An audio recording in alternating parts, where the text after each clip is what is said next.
Hello, in front of me I've got REMATCH. In this video I'll show you how to change your player accessories.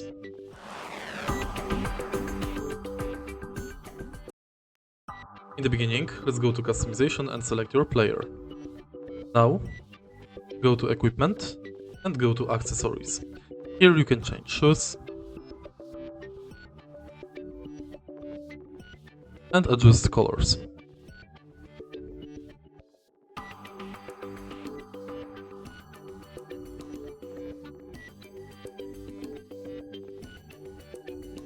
Next you can change gloves, headgear, shin guards and socks.